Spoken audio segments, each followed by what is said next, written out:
Are we good? Turn my headphones on. Can you hear me? Let's take a look. Let's double check, because I still don't really know how this works. But I'm trying. Yeah, absolutely. Okay. Let's do it. Arizona Gubernatorial Event 2022 with Kari Lake on AZTV7. Let's see what she has to say. Will Katie Hobbs show her face? Obviously not. Tonight, it's a pre-gubernatorial question and answer with candidate Kari Lake, with radio talk show host and commentator Mike Broomhead.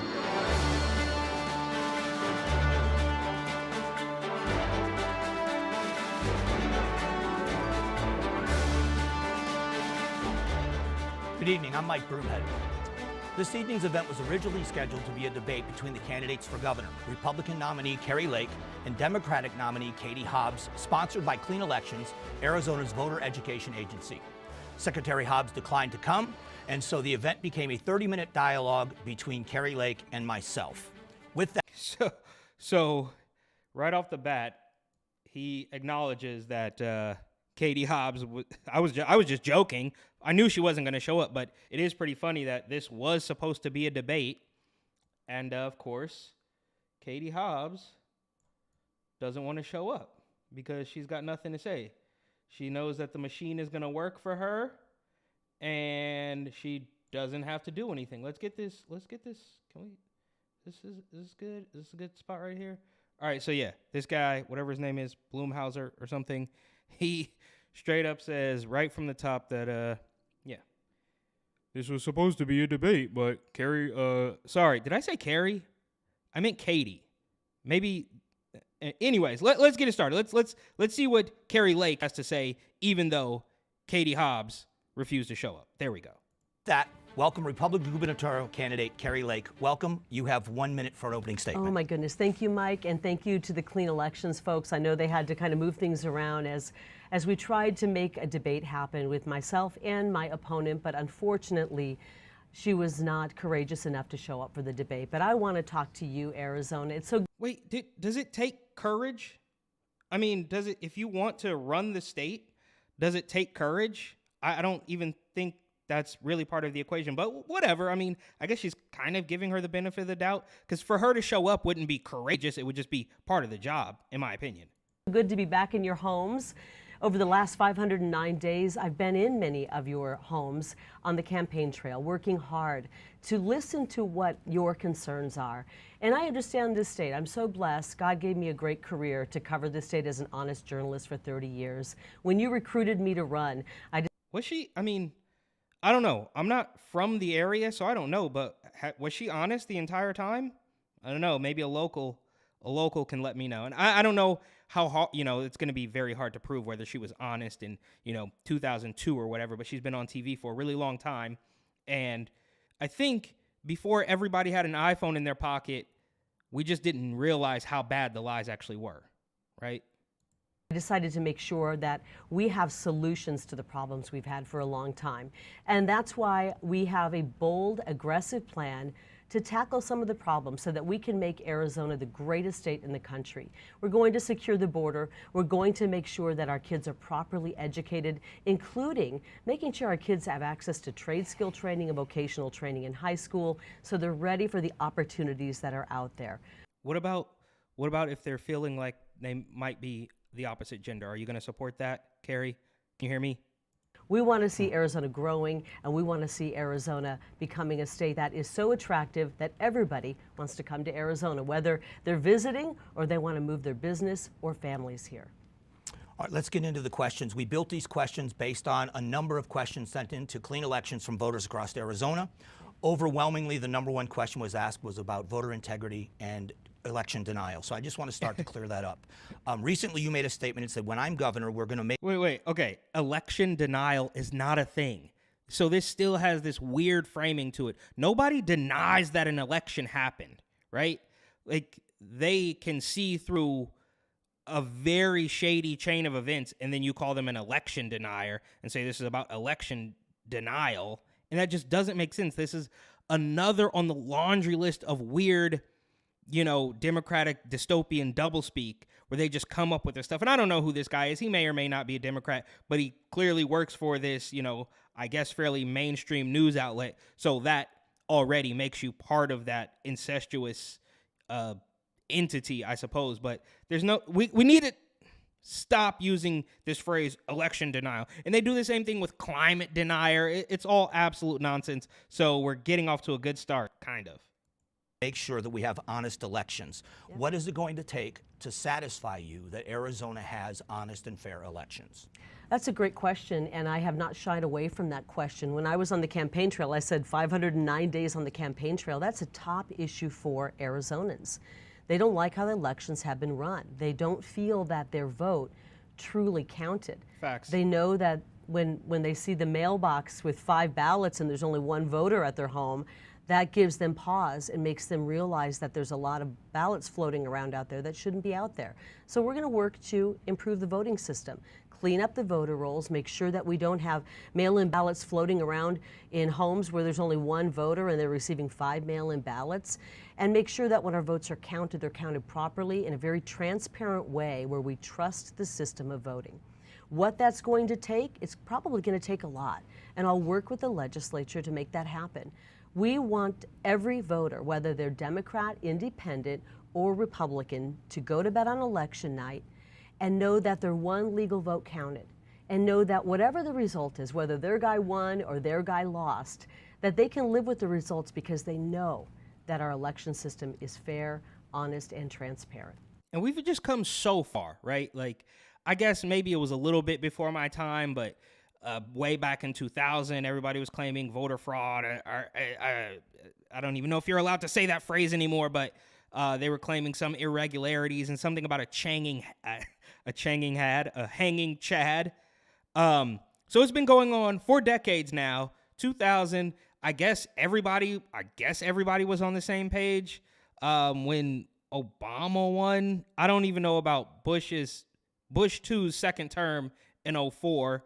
I don't know if everybody was on board when Obama won, even though that was an early, race baiting scam, or I guess not that early in the grand scheme, but compared to what they're doing now and how Joe Biden is surrounding himself with black birthing people, that was an early scam to say, of course, well, if you don't believe this guy, then you're a racist. So I don't know, maybe everybody was on board then, maybe everybody thought that was on the level, maybe it was, maybe it wasn't. And it's like everything now has been called into question, right? Because everything from, the doctor that you go to the newspaper that you read, to the politician, the mayor, the Department of Public Works people, they're all called into question now because I think Donald Trump is mostly responsible for kicking down a lot of these sandcastles and exposing it. And of course, obviously, we all have Twitter, we all have Instagram, social media memes that are spreading the truth. We all have this, of course, computer in our pocket where we can quote unquote fact check everything all the time. And early, in 2000 or 2004, or, really even kind of 2008, because I think Twitter wasn't even popping until 2011. So, everything, I don't even know where I was going with that. But the point is, we've come so far of people actually believing the election. Every single time now, from here on out, it's going to be, oh, you cheated, there's fraud, you know what I mean? You're a commie, you're an extremist. We've come so far, and I don't know how we repair that, because no matter what happens, if she squares up the election, if she squares up the process, there's obviously going to be everybody on the left, which may or may not even contain that many people. The media wants us to think it's most people, but it's really not. So whoever's left, the establishment and the fake news people, they're going to just say that she's a fascist and she's taking away your voting rights. So no matter what happens, obviously somebody's going to cry about it. And I don't know if there's really a solution to this problem. She's a politician, so she has to pretend that she's going to fix it. But it's really not possible, in my humble opinion. Would you want to end mail-in voting, or would you want to get rid of the tabulation machines and go to a total hand count only?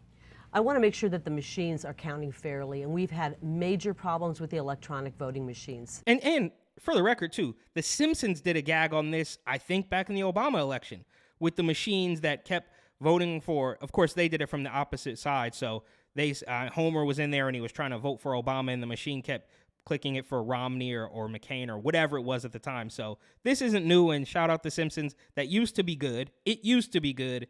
and have predicted almost everything that's happening in one way, shape, or form. Same with Seinfeld and It's Always Sunny. All three of those shows have basically predicted or made light of basically everything that happens all the time. That's why I love those shows, even though Sunny and The Simpsons has kind of fallen off, and that's why Seinfeld quit while they were ahead. But I digress.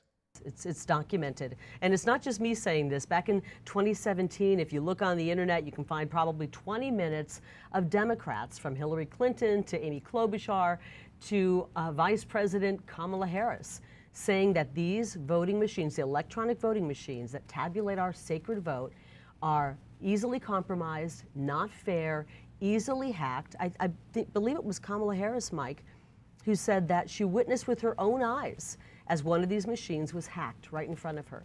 We can't have machines like that counting our sacred vote. There's too much on the line. And if you look back at the primary in Georgia, and two counties actually, they took the results of the electronic voting machine and they had a hand count in those two counties. And guess what they found out? The electronic voting machine, the person who the voting machine said was number one and won, was actually in the hand count the third place. And the third place winner in the hand count, or in the voting machine count, was actually the first place winner in the hand count.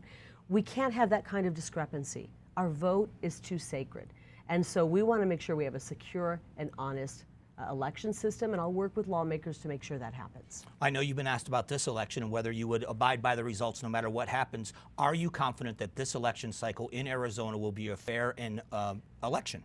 I wish. And that's another framing thing, right? Will you abide by the results no matter what happens? That's what they do to set you up to say because if you say no, then of course they're going to say she's going to cheat. She's an election denier. She's a fascist. She wants to take power no matter what happens. And if you say yeah, and then of course they can just cheat and steamroll you. So it's a win-win for them. That's all about framing. It's the same thing with this.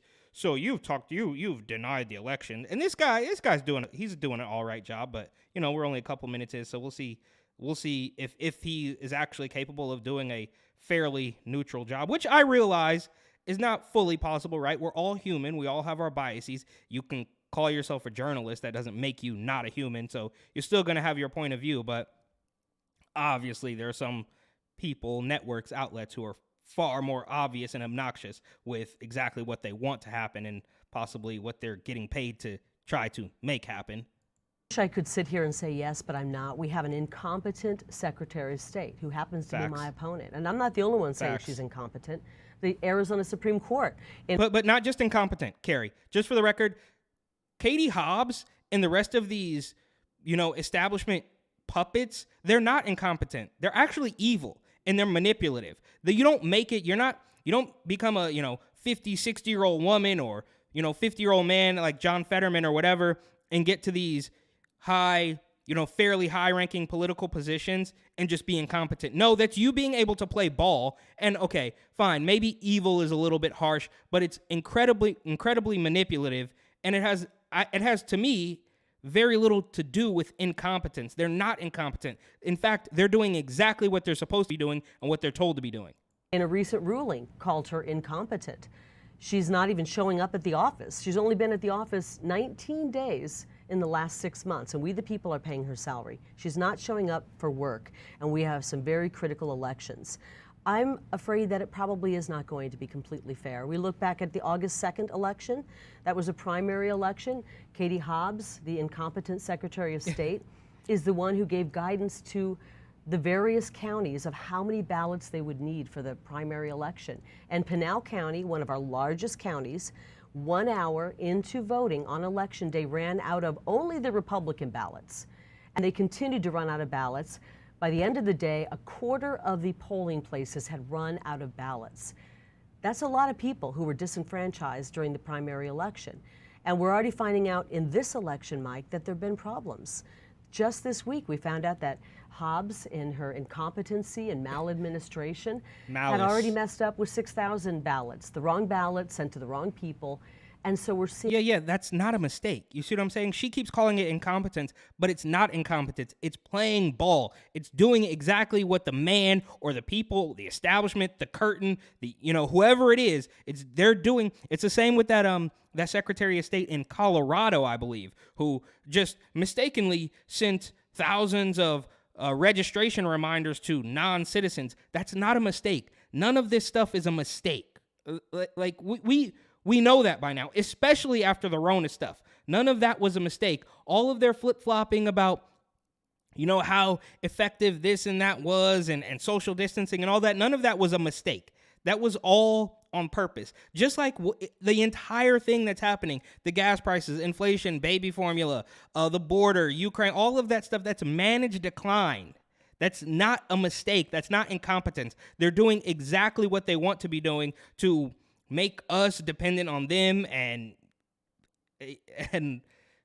basically just be miserable, because you don't want to have a happy, independent population that doesn't need you. They need to make sure that you're very angry and dependent, and you're going to scrap at the, chomp at the bits for the crumbs that they're going to give you, the little refund that they're going to give you from the money they took out of your pocket and all that stuff. None of it is incompetence, in my humble opinion. It's all very malicious.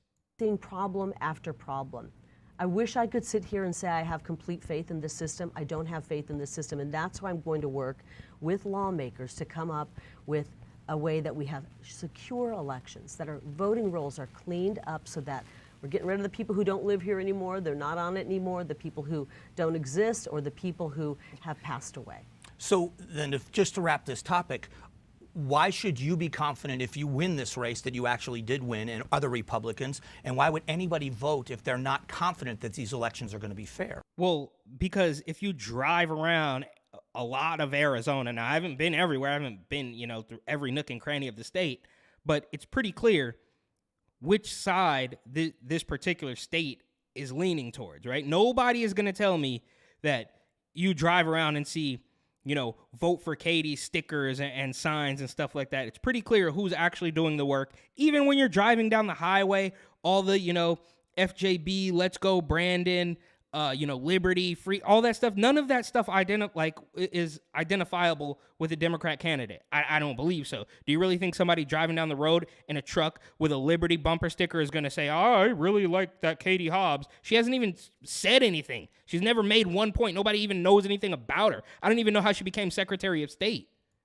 Well, I think we all know we have to vote. Absolutely. We got to vote, and we got to vote in droves, and we have to send a very loud and clear message that we do want honest elections. We do want a secure border. So you have to get out and vote. And I believe that we can outvote some of the problems. We just show up en masse. We the people standing What up is and voting. happening? And then we're going to make sure we fix any problems. Any their feed? loopholes for cheating we want to get rid of. We want to make sure it's very easy to vote and impossible to cheat, and we're going to accomplish that. I'd be happy if they wanted to do a hand count of the election. If I win and they say, wait a minute, we want to do a hand count, I'm all for it. I want more transparency, folks. I'm all for it. I believe we're going to win, and we should win in a landslide, because we've been on the campaign. I mean, does for the record, does anybody really believe that if Kari Lake wins this election, that it was stolen from Katie Hobbs? I mean, she's doing the exact same thing that Joe Biden did, right? Like, she's campaigning from her basement, basically. She goes on CNN every once in a while. At least Joe Biden showed up to the debates. He debated Donald Trump. He debated the rest of the Democrat candidates. She couldn't even be bothered to debate her Democratic primary opponent, somehow wins. And if she now loses in the general, is anybody in the entire state, in the entire country, arguably going to say, oh, well, I know that most Arizonans really like that Katie Hobbs, even though they never knew anything about her. This woman's on TV every day. She's going on like this entire tour. She's bringing Tulsi Gabbard along. She's talking with, she's obviously Trump's, sort of protege, and people are looking at her like she's going to be his running mate. That aside, it's pretty clear that if she doesn't win, it's all fake. And it's all arguable. Like, even if she does win, say she does win, the entire system is all called into question. Again, like I said, even with the medical stuff, it's all questionable now. Campaign trail. I've been on the campaign trail with you, many of the people of Arizona, for 509 days. And wherever we go, we're drawing massive crowds. And I'm not saying that to be boastful. This isn't about me. It's about us. It's about Arizona. And we've got some serious problems. We're tired of career politicians and bureaucrats messing things up, not solving the problems, and prolonging some of the issues that we shouldn't even have to be dealing with today. Because of course, they're not trying to solve any problems. I said it before, I'll say it again. They are here to create problems to make you dependent on the government and miserable and broke so you can't do anything without them, right? They don't even want you to put gas in the car. They want you to drive an electric car, and then, they want you to eat the bugs. They want you to do all this stuff. They're not trying to solve any problems. It's always opposite day with the political establishment. And I'm not here to, go to bat for Kari Lake, but at least she's sane. The rest of these people are sane. They're literally telling you that children should be allowed to mutilate their bodies at 13 years old because they watch too much TikTok. Let's move on to the topic of the economy. Can you lay out for us what your budgetary priorities would be as governor? Well, absolutely, and thank you for asking more than just questions about the election. I appreciate that, Mike. We're going to have priorities in making sure that we have a secure border, for starters. We want to make sure we have infrastructure. We're growing as a state. As these blue states continue to push dead-end destructive policies like California and Oregon and Washington and Illinois, and I could list them all, we're watching as people are moving in, and we're watching as companies want to relocate here. And we need to have the infrastructure in place when those companies want to relocate here. So we're going to work on infrastructure, securing the border, stopping the cartels from bringing drugs across and poisoning our young people. And we're going to work on drug treatment for the homeless, because we want to make sure we're getting the homeless off our streets. We also want to invest money, and we don't think this has to be a state investment, but we want private partnership as well in properly educating our kids and preparing our high schoolers while they're in high school to get out and take some of the high-paying jobs that are out there in the trades, in the vocations, and also in career certification. I just was at a program the other day where they're teaching nurses to be certified nurse assistants. That's a stepping stone for another big job. Right out of high school, if you're a CNA, then you can move into becoming a registered nurse at some point in your life. But we need to start getting our kids ready for the jobs that are out there. We have a lot of priorities. We want to make sure that we're dealing with areas where there are problems in our state government. Maybe there's waste. We can pull from there and relocate to other areas in our government where we need the attention. There's waste everywhere. You had talked about a possibility of ending the food or rental tax here in Arizona. That's right. But there have been some small municipalities, small towns that are saying that's how they pay for critical services like fire and for police. Would the state be a part of replacing that revenue to the cities and towns? Or are the cities and towns just going to have to restructure their tax format? No, and my opponent's trying to turn that. Her tax plan is absolutely ridiculous, cutting taxes on a few items. We're talking about really helping people, returning $500 million back into the pockets of hardworking Arizonans, money they've earned, by the way. And so we don't believe there should be a tax on food. Not every city has it, but this is an essential. We got to eat. We've got to feed our families. And so we're going to return that, and we're going to return a rental tax. People can't afford their rent right now. They're paying additional money on tax on rent. These are ways that cities have come up with to tax their citizens even more. That's a fact. I don't know if that's their feed or my feed that's kind of staticky every now and then. I don't really know how any of this works. I will figure it out eventually. But that's, for the record, that's one thing, living in Arizona now. Even living in New York now, maybe in New York it's like rolled into the cost of your astronomical rent costs already. But I had never seen, and I don't know what other states do this, but I had never seen a state that will tax you on rent. Now again, maybe it happened in San Francisco, maybe it happened in New York, and it's just rolled into the rent. But in Arizona, you'll go look at a place and they tell you the rent and the base rent. They call it base rent, and then there's tax and all this other stuff on top. And it's like, just can I get like an out the door price? So obviously Kari Lake is far more sane than any Democrat on the planet. But if she is going to get rid of this rental tax, then she's got my vote twice, right? And my dead relatives. We'll all drop a ballot in the mail for Kari Lake, because that's what Democrats do. make it harder to afford living in Arizona. So we're going to return that $500 million out of the general fund. We will reimburse the cities and the counties Yeah, I don't know what and that help noise them is. come up Is with a that plan theirs? over the next 5 years. We'll reimburse them for that and then wean them off that tax, help them come up with a plan to deal with not having that tax income. And here's the issue right now. We've got the cities pulling this money from people, and with Joe Biden's inflation and with Joe Biden's economy, our citizens cannot afford life right now. They can't afford to fill gas in their car. They can't afford to put food on the table. They've got to have help. That's on purpose. We will assist those cities and municipalities, get them a plan, but as Arizona continues to grow, we're going to watch the revenues grow, and they may not even need that money after 5 years' time. So let's move to another critical topic and a big controversial one here in Arizona, and the topic of abortion. If the 15 weeks ban that was passed was rewritten so that it supersedes the territorial law where we are now and it crosses your desk, would you sign that 15 weeks ban? I don't understand why it would need to be rewritten. Well, because now it's written so that it does not supersede the territorial law that we've defaulted to. So if it is reversed, where now that is in place of the territorial law, would you sign that law? Well, we got to see where this falls. We don't know what's going to happen. It's tied up in the courts right now. It goes back and forth. I don't want to answer a bunch of hypotheticals about what. Yeah, she's gonna dance around that one. To be honest with you, I don't even really understand the question.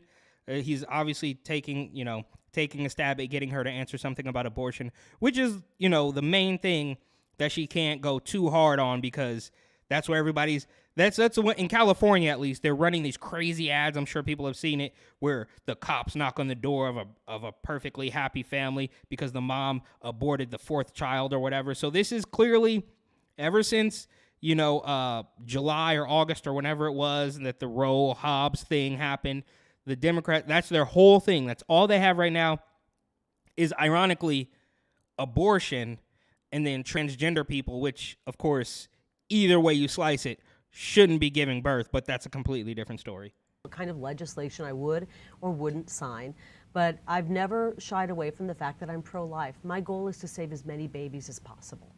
And, when Roe v. Wade passed, and then in the decades that followed, we had many people say, look, we need to have people have access to abortion, but it needs to be safe but rare. And Mike, it's become anything but rare. Depending on the stats, we've taken the lives of 63 to 70 million babies in New York City. Yeah, they obviously, and this has been going on for a while, but they've been using it as birth control at its very best. At its worst, it's some sort of weird ritual. You can ask the Satanic Temple up in Massachusetts or whatever it is. But they just don't want to have any self-control. That's the thing, right? And they want to use these tiny little wedges, these tiny little fraction of a percent of cases to say, well, this is why it all needs to be legal. And of course, we know that if you say, all right, in those cases, you got it, but in any other case you can't do it, they would never agree, because the arguments are always and forever will be completely dishonest. As it stands, half of the half of the black babies are aborted. More babies are aborted than survive. And so that's a fact. She's been talking to Ye, of course. Ye was talking about that on Tucker, and it's not new. Even the New York Times reported that. Everybody knows that, and they love it because they're weirdo.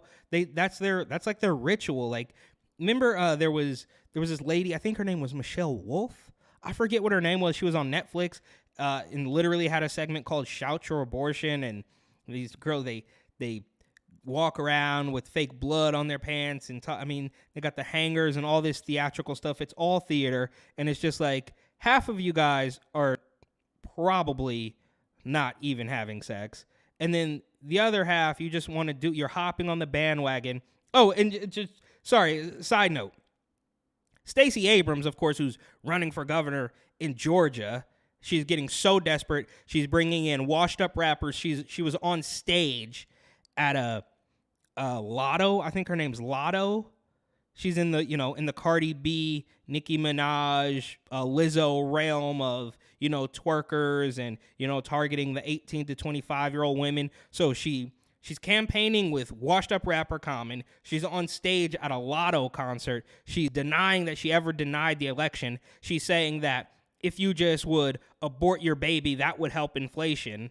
So I guess my point here is their whole thing right now is, again, maybe irony is not the word, but they're harping heavy on abortion and transgenders, which are kind of, as I understand it, in theory, if you want to follow the science, should be mutually exclusive. It isn't rare. It's not rare anymore. And the Democrat No, they're doing it all the Party time. has They love it. embraced anything goes abortion.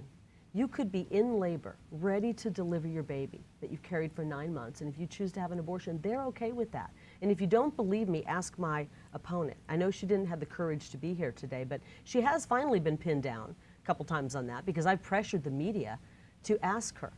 And again, it's not courage. It's not courage to do your job. Debating your opponent while you're running for governor of a state is not courage, right? Like, you should be expected to do that. It should be disqualifying that she doesn't want to do it. And then I have another video you could watch a couple days ago, maybe a week or so ago, where she was on, Katie Hobbs, that is, was on CNN talking about how Kari Lake only wants to make a scene. She just wants to make a spectacle. And it's like, why don't you let that happen and she will be exposed as a fraud? But that would never occur because Katie's the fraud. And we can argue about, the uniparty and, like, two wings of the same bird, all that stuff. But the bottom line is there are slight differences between these two gang of thugs, basically. That is radical. Radical to take a baby at 9 months. And she doesn't want to stop there. When she had the opportunity to sign legislation to save a baby who would survive an abortion, to give that baby life-saving treatment, a baby who survived an abortion, she voted no on that. She would rather see a baby die on a cold metal tray. That is radical. And I'm tired of the people like Katie Hobbs, who is radical, trying to tell me that because I care about women and care about babies, that I'm radical. It's not true. So let me clarify with you, though, because you're here, she isn't. Let's clarify in cases of incest or rape or for the life of the mother. Oh, here we go. Incest and rape. Oh, well, yeah. We all know that that's a tiny fraction of half of it's absolutely nothing. And again, she better say this because it's true and everybody knows it, but very few people want to say it. If you say, okay, you can do it in those cases, but you can't do it in any other cases, they would never agree to it because it's always dishonest. So him coming out here, just towing the line, framing the question as they always do, raping, incest, raping. No, bro, let's stop playing these games. It's not real. Would you sign a piece of legislation that had those exclusions? And sorry. I always have to preface this also, or maybe it's not a preface because I've already screamed about it, but rape and incest are oftentimes the same thing. So they're putting these two words out there to make you think it's more than it is. But I'm asking you honestly, how many consensual, incestuous relationships are you seeing? Very few. And if you did, that couple would probably want to keep the baby, in which case we would have a completely different set of problems. But they always try to put these two things separately as though they're these separate entities, and it happens all the time when it doesn't. Exclusions or exceptions in there. I believe the 15-week bill does have that. I know people say it doesn't, but at 15 weeks, if you're in any... Well, you believe it does or it does. So you got to read it. And I didn't read it, so I don't know. But you can't say I believe it does. Either it does or it doesn't. Of those circumstances, obviously, you're going to know you're pregnant by 4 months in, by 15 weeks in. So I believe those are in there. They like to say there's no exceptions, but with 15 weeks, there really are exceptions in there. Obviously, I want to make sure the life of the mother, absolutely. I think what will happen as we see new laws taking place and we're seeing babies being protected, we're going to be locking up a lot more rapists. We're going to be locking up people who are raping. And that's a good thing. Yeah, stop. And we know that, you notice how she didn't say we're going to lock up a lot of incestual brothers no, because they're the same thing. And they keep trying to split hairs, make you think it's more than it is, and it's all a lie. Come out of this. It's horrifying to think of somebody being raped, a victim of incest, the life of a mother. I want to make sure we're helping those women. The real perpetrator. And you got to stop talking in their language. Like she slid it in there, victims of incest. So you're a victim of incest, but not rape? No, it's the same thing. Stop using their language. Real death sentence should go to the person who raped, not a baby. Okay. Fact. But we're gonna make sure that we have absolute health care for women. To call abortion health care for women, it's not health care. It's Let's despicable. not fool ourselves. I want to make sure we do have true health care for women. I'm from a I like when she looks right into the camera. It's kind of like an old sitcom, like, how did I get here? It's like she faces the camera. I don't know, it's pretty funny, but I guess she was on TV for 2 decades, so it makes sense. family of 9. 8 of us are women, girls. And so I care deeply that? about health care for women, and the left has been trying to call abortion health care for women. I want true health care. And the problem is they always say pro-choice. And we also know, we've kind of forgotten about this, and some of it is sort of, it sort of flew under the radar. They always want to talk about healthcare, but then they firebomb and spray paint and vandalize these pregnancy centers that actually help women through maybe, I don't want to say an unwanted pregnancy, but maybe an unexpected pregnancy. So that doesn't count as healthcare. Those are evil right-wing Christians. But the doctor who's going to rip the little guy limb from limb, that's healthcare. Pro-choice, Mike. There is no choice. When you walk into a Planned Parenthood, they give you one option, and that is to take the life of your baby. They don't say to you, is there anything we can do to help you keep this baby? What are the reasons you're choosing this abortion? How can we help? Perhaps we can find a loving family who wants to adopt the baby. They don't am I give hearing you this choices. static? Is that me And or we is that need to them? make I don't sure know. we're offering women true choices. But as far as legislation goes, we've got 2 laws right now. Do you Okay, I think favor it's one them. of those 2 over the other? The territorial law or the 15 weeks ban? I favor a law that will save as many babies as possible and help as many women as possible. That was We'll a see very what the political legislature answer. She finds didn't out. really answer the I like to question. say this, and I've said it on the campaign trail. I'm running for governor, not emperor. My job is to follow the laws that are on the book. I'm going to be in the executive branch. We'll follow the laws that are on the book. We could do hypotheticals all day. Well, what if this happens? And what about that? And what about this? The point is we're going to follow the laws that are on the book. And we don't know at the end of the day right now where that stands. The judicial system has it right now, and we'll see what happens. And we'll go from there. Okay. Let's jump to another big issue in Arizona. Let's talk about the border. You have stated for quite a while now, day one as governor, that you would declare an invasion at the southern border. Let's start with legal authority. Do you believe you have the legal authority to do that? Absolutely. Article 1, Section 10, United States Constitution. Boom. So let's jump then to the Katie fallout. can't do we that. know that there's been a history in Arizona with SB 1070, with boycotts in Arizona. We know the Super Bowl at one time was pulled over the Martin Luther King law. You would be inaugurated, you would be sworn in a month from the Super Bowl being here. If the NFL were to threaten, they're going to pull the Super Bowl if you do that, would it make you waver in your decision? What does the NFL... The stupid NFL has nothing to do with the invasion at the southern border. How are those things even remotely related? And when you're talking about the Super Bowl, that thing gets planned years in advance. She's not going to come. Do you think the Super Bowl, the NFL, Roger Goodell or whatever his name is going to come in January and say, if you don't leave the border open and let moms kill their baby and cut the junk off little boys, then the Super Bowl's not going to be here? That stuff gets planned years in advance. It doesn't even matter. It's irrelevant. What a stupid question. The NFL has nothing to do with the border crisis. You want to tell me that a bunch of football teams owned by billionaires are okay with fentanyl pouring across our border at a record level, killing our young people? Number one killer right now is fentanyl, 18 to 45. It's killing a generation of people. If the NFL is okay with that, then they got to do some soul searching. Fact. I don't think the NFL is that stupid. I really don't. So you wouldn't be... And I think, look, I don't know for a fact. I don't even really watch football. I'll watch the Super Bowl, but I don't keep up with it, every single week of football.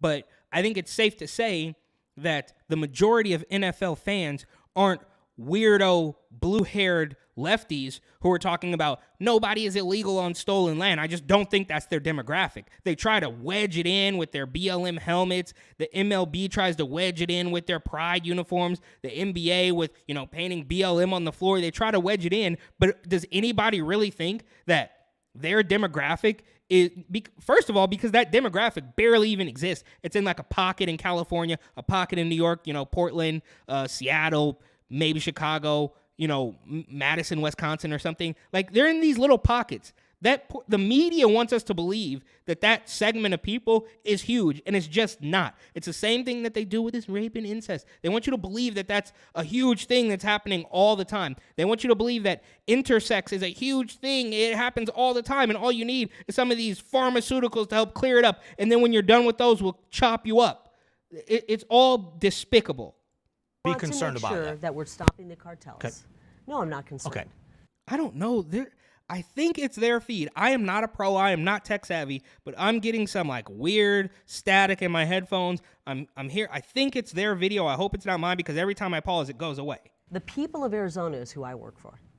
And that's why I'm here with you today, Mike. This is a job interview. This should have been a debate, and we are doing a job interview. And you, the people of Arizona, are the hiring agent. I will be working for you. And unfortunately, my opponent doesn't have the courage and doesn't have the respect for the people of Arizona to show up here, sit on this stage, and take these same questions. See, that was better. She said she doesn't have the respect. I like that a lot better because Katie Hobbs and the entire political machine, they have zero respect for you. They think you're stupid. And that's why all of this is malicious, and it has nothing to do or very little to do with incompetence. Of course, a guy like Joe Biden is incompetent because he's 116 years old. He can't do anything. But the incompetence is on the tail end of the malicious nature that whoever is behind that curtain is pulling off. But I'm not going to be taking marching orders from the NFL. I'm taking marching orders from the people of Arizona who are tired of their... And I can guarantee you, if the people of Arizona push back on the NFL, they're going to get in line. They're not going to, look, they'll try it, they'll throw it out there, and because a couple sponsors want to do some weird, extreme lefty woke stuff, but when they start getting the pushback, I guarantee you, just like PayPal, just like all these companies, they do it, and then they reel it back in just a little bit, except for Ulta. For whatever reason, Ulta doubled down, because I guess they're trying to get men to wear makeup, so I don't know. I digress. That's a completely different story. Maybe we'll talk about it on another day. Children getting their hands on the most deadly drug this country's ever seen. Mike, I talk to parents all the time. The hardest thing in the world is having a mother come up to you and tell you that she lost her 19-year-old because he took a pill. He took one pill. He didn't know it was a fentanyl pill. He didn't know it came from Mexico, from the cartels. He's gone. It came from Mexico by way of China, as I understand it. Just saying. Think about think about out there what you have accomplished since you were 19. There's no amount of money that can ever bring a child back who's lost his life to fentanyl. And the thing is, we don't have to have these senseless deaths. We're being poisoned by the cartels and the CCP. The communist regime out of China is behind this. Fact. And if you don't think that they can take down a civilization and a country over drugs, with drugs, then you need to do a history lesson. So yeah, she's right.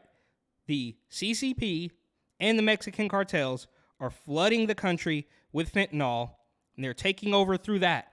And outside of that, they are also controlling us with TikTok. You got to look at the opium wars. They brought down dynasties with drugs, and they're trying to bring this country down. I am a mama bear at heart, and I will fight tooth and nail to protect our children. I don't want to have to face another parent who's lost a 17-year-old son, a 19-year-old daughter, a 20-year-old daughter. We're losing our future, Mike.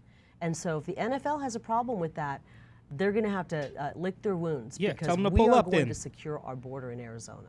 And why would this guy suggest that the NFL is going to object to Kari Lake trying to secure the border? Why would he even suggest that? And if they want to do that, yeah, pull up then. Pull up. We're talking about the Super Bowl in February or whatever. That has been planned for years, bro. It's not going to change now. You think they're going to take that L because Kari Lake wants to secure the border? Do you really think that the NFL... I mean, give me a break, bro. That was a stupid question, and she actually answered it pretty well. Good job. Better than Katie would do. I don't know why Katie wouldn't show up. Because, actually, I do know why. I'm tripping. Because she has no respect for the citizens of Arizona. And it really has very little to do with incompetence or courage. It's just complete disrespect and malice. Would you continue the program that's happened through Texas, Arizona, and Governor DeSantis in Florida of sending migrants to places like no, close the border in the Northeast? Don't Chicago, do that. New York Close City? them. Would you support and continue that program? Listen, I've said this before. I'm not making news here. I'm not in support of continuing to traffic people.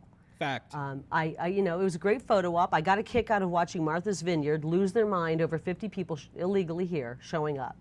I'm enjoying watching the terrible mayor of New York City melt down Fact. because busloads of people here illegally have shown up. But that doesn't solve the problem. I'd Fact. rather see people bust and sent back across the border. We cannot Fact. accept the world's poor. We've got 5 million people coming in so far with Joe Biden. I think that's a low number, by the way. I think that's a low number. We just got some new numbers Friday, and they're shocking. And 1 million of the 5 million people who've come in are what they call gotaways. And a brief definition, those are people who are coming in and don't want to be processed. The majority of people coming across want to file fraudulent asylum claims. Fact. They are coming here, they want to be processed by the federal government and the Border Patrol because they want to stay forever. And with Joe Biden, he's going to probably try to let them stay forever. But 1 million have come in, maybe more, who didn't want to be caught because their background, their record, their criminal record is so heinous, they don't want to be caught. We Facts. can't allow people like that to come into our country. And we're not going to allow that. And I've said, now, if I'm running for governor, right, Governor Eric is going to put some guys on the border with the tools, you know what I'm saying? And they're going to point said tool in a certain direction and tell them to swim back across the river and go home. That's how you solve the problem, which could totally be done. I don't know why they wouldn't do it.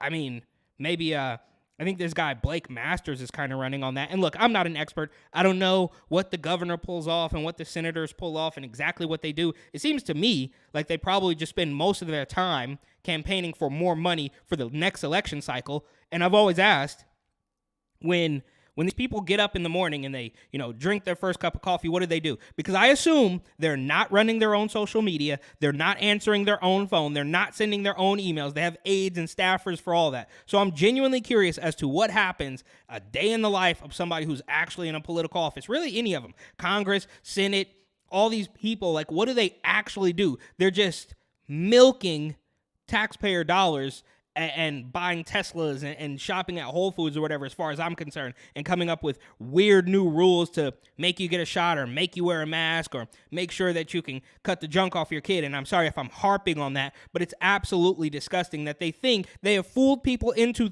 believing that a little boy can be a little girl because he picked up a Barbie doll at a Target or whatever.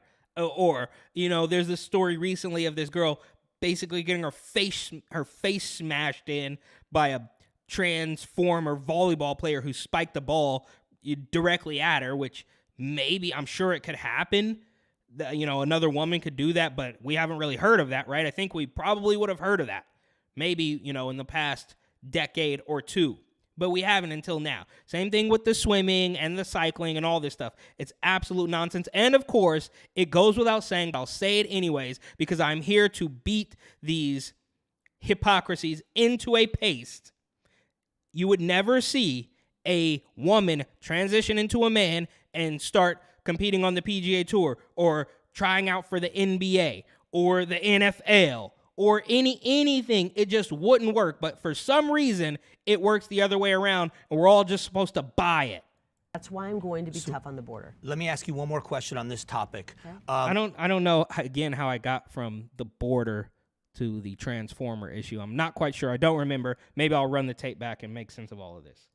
Arizona Dreamers have been speaking out by the thousands now, saying that the delay by Washington... Arizona Dreamers, again, fake news, left-wing bias framing Arizona Dreamers.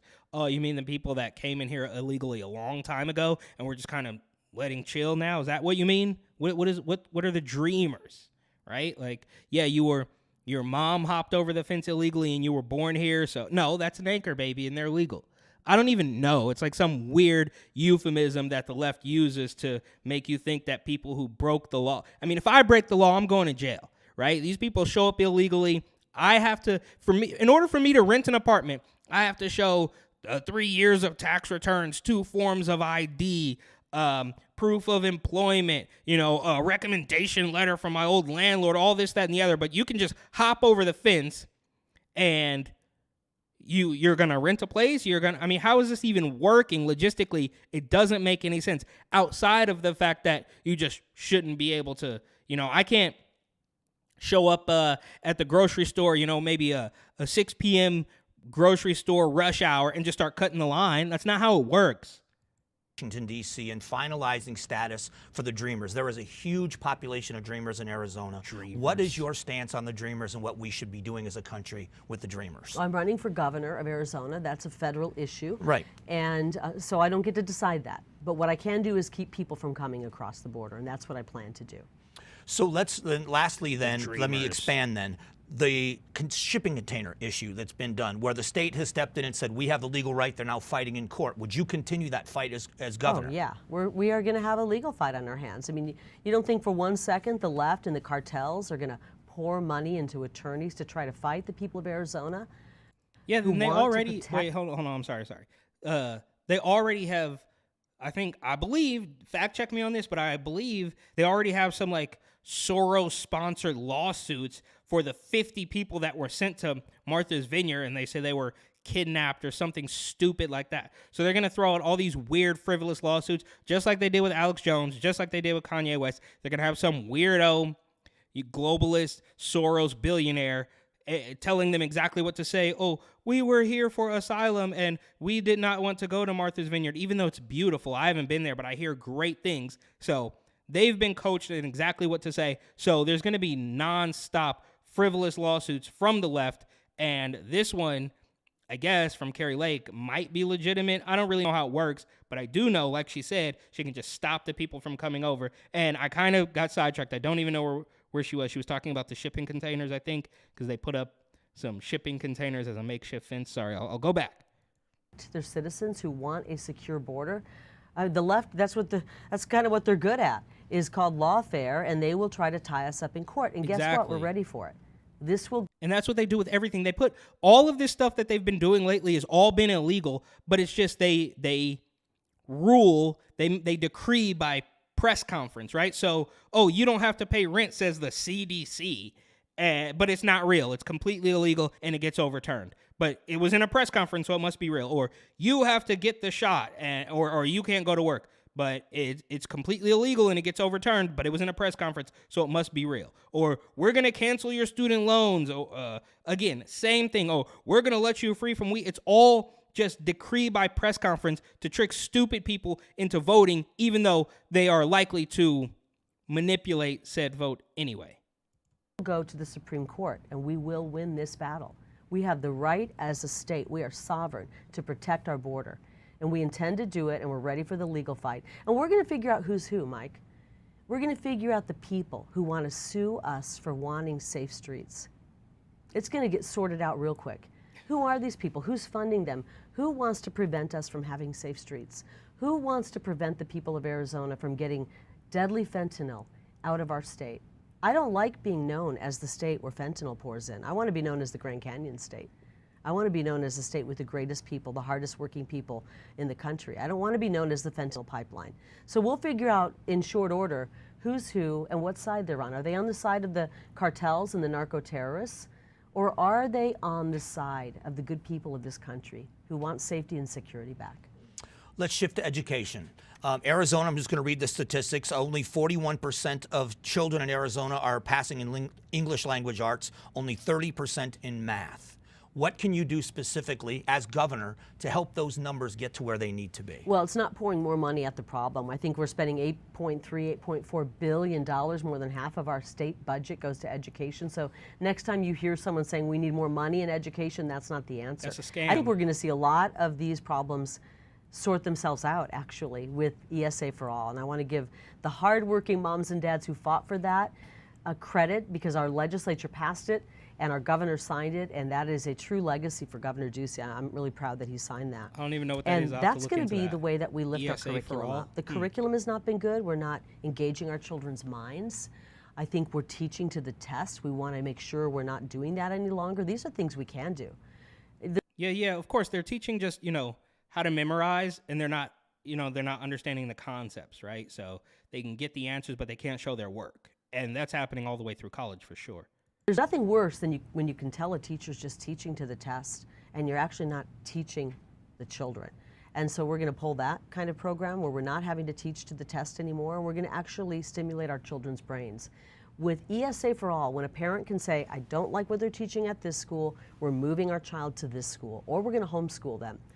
Those schools, our government-run schools, are going to very quickly have to change course and up the curriculum and make for better educated kids. So you said that you don't think we don't need to throw money at the problem. Do you think we spend too much money on education in Arizona, or do you think we're just right with what we're spending? I think we spend too much money on things that don't make it into the classroom. When you adjust, I think teachers should have a raise. How do we keep good teachers? That's the question I always get asked. And a lot of these problems are solved with great teachers.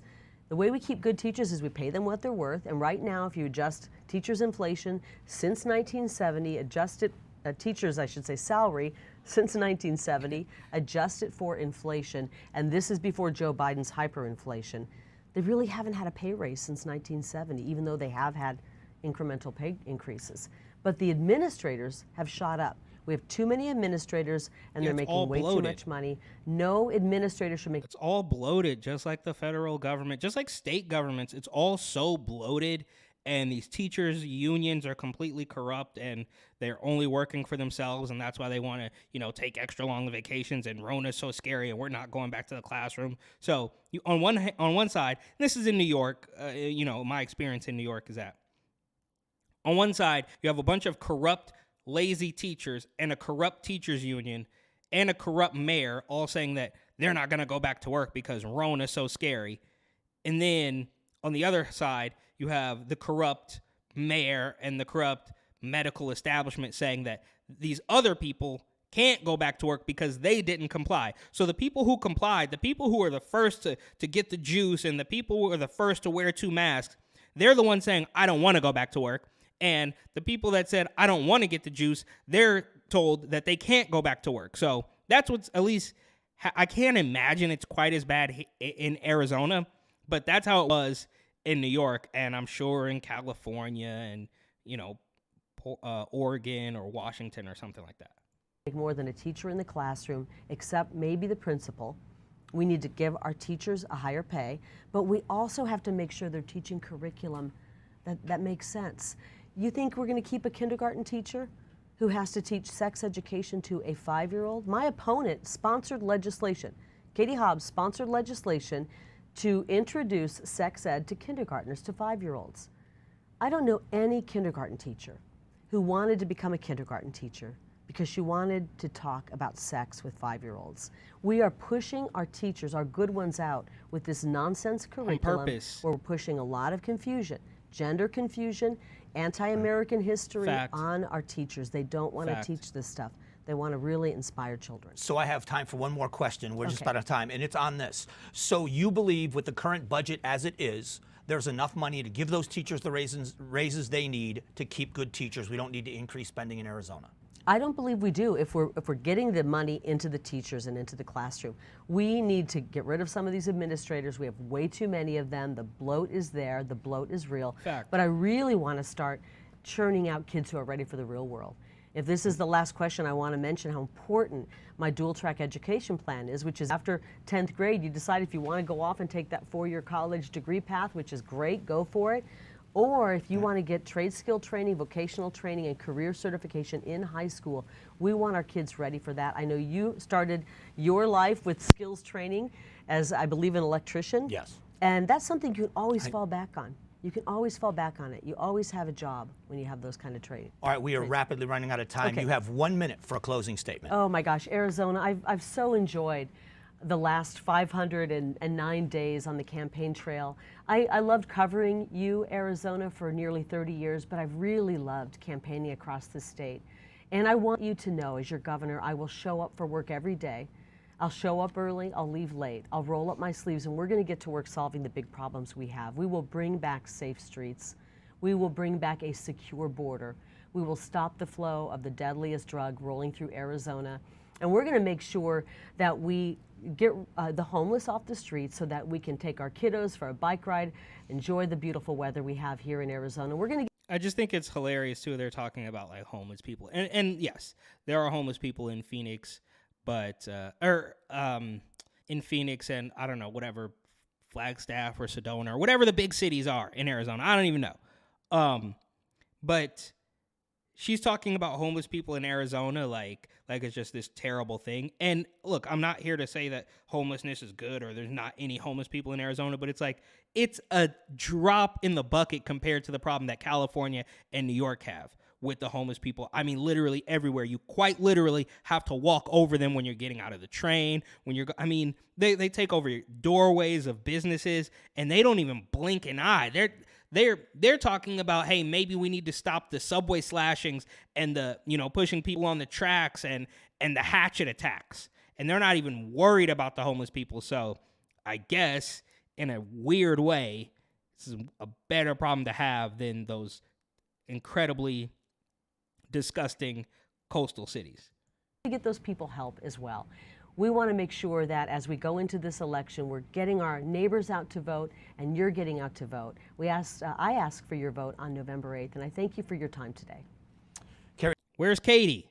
Where's Katie Hobbs? She couldn't be bothered. She doesn't respect you. She doesn't care about you. And I'm not here to tell you that Kari Lake, is the auntie that you need and she's an amazing woman, but she's at least trying to convince you. Katie Hobbs is, sitting down at Whataburger or whatever, spilling her drink, and she can't be bothered to explain any of her platforms, or maybe more accurately, she has been told by the man behind the curtain not to explain any of her platforms. Thank you for joining us. We appreciate the time as always, and to the voters here in Arizona, be an informed voter, and we appreciate be an informed voter. And so that was decent. I'll give him credit for that, because nobody on the establishment left would ever say be informed. They would basically say, just do what we tell you to do.